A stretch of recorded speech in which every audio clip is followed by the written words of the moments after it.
Good morning বন্ধুরা। ঘড়ির কাঁটায় সময় তখন ভোর 5টা। ঘুম থেকে উঠে তাড়াতাড়ি রেডি হয়ে চলে আসলাম নেতাজি মোড় বাস স্টপের সামনে। আসা মাত্রই বাসও পেয়ে গেলাম, সামনের দিকে বসার জন্য জায়গাও পেলাম। অবশ্য বাসে তখন অনেকগুলো সিট ফাঁকাই ছিল। তো যাচ্ছিটা কোথায় সেটাই তো এখনো বলা হলো না।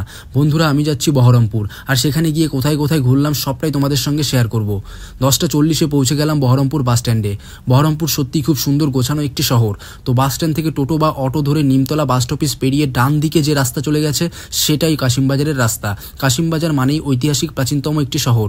সেই সময় ইংরেজ, ডাচ, ফরাসিরা নিজেদের বাণিজ্য বিস্তার করেছিল এই কাশিমবাজারে। অষ্টাদশ শতকের মধ্যভাগে কাশিমবাজার রেল স্টেশনের পূর্ব দিকে 1 কিলোমিটার দূরে কৃষ্ণকান্ত নন্দী শ্রীপুর রাজপ্রাসাদ নির্মাণ করেন। তবে স্থানীয়রা বলে থাকেন কাশিমবাজার বড় রাজবাড়ি। রাজবাড়িটি মূলত পাথরের ধাম, শিলান ও অন্যান্য জিনিসপত্র সুনিপুণ কারুকার্য দ্বারা নির্মিত। রাজবাড়িটির প্রবেশপথের সামনে যে লম্বা প্লারযুক্ত অংশটি রয়েছে এটি তৈরি করেন সেকালের দাতা কর্ণ নামে পরিচিত মহারাজা মনীন্দ্রচন্দ্র নন্দী। সুনিপুণ কারুকার্যে দ্বারা নির্মিত এই বিশাল অট্টালিকার সামনে শান বাঁধানো একটি পুকুরঘাটও রয়েছে। বর্তমানে এটি এখন ধ্বংসের মুখে। রাজবাড়িটি আজ ভগ্নপ্রাপ্ত।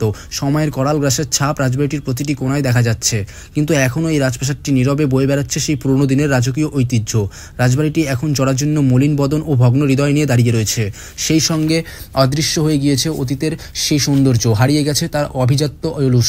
অথচ একসময় সবই ছিল। কাশিমবাজার তথা বাংলার এই অন্যতম রাজবাড়িটি হতশ্রী অবস্থায় এখনও দাঁড়িয়ে রয়েছে। রাজবাড়িটির সামনে জমি বিক্রি হয়ে বসতবাড়ি গড়ে উঠেছে। আর কদিন পর এই বাড়িটি দেখতে পাওয়া যাবে তার কোনো নিশ্চয়তা নেই। রাজবাড়ির ভেতরে যাওয়া বন্ধ, বহু ভবনের ছাদ ভেঙে পড়েছে। অথচ বিংশ শতাব্দীর 70-এর দশকেও এখানে দুর্গাপুজো হতো। আর আজ বড় করে নোটিশ দেওয়া রয়েছে শ্রীপুর রাজপ্রাসাদ দর্শন বন্ধ। নিচে ঝোপ জঙ্গলে ভরা, দোতলায় প্রবেশ বন্ধ, বিভিন্ন জায়গায় ছাদ খসে পড়েছে। এখনও হয়তো চেষ্টা করলে রাজপ্রাসাদ বাঁচানো যেতে পারে, না হলে খুব শীঘ্রই কালের গর্ভে হারিয়ে যাবে বাংলার ঐতিহ্য গর্বের কাশিমবাজার বড় রাজবাড়ি। আজ এই পর্যন্তই, দেখা হচ্ছে পরের কোনো ভিডিওতে।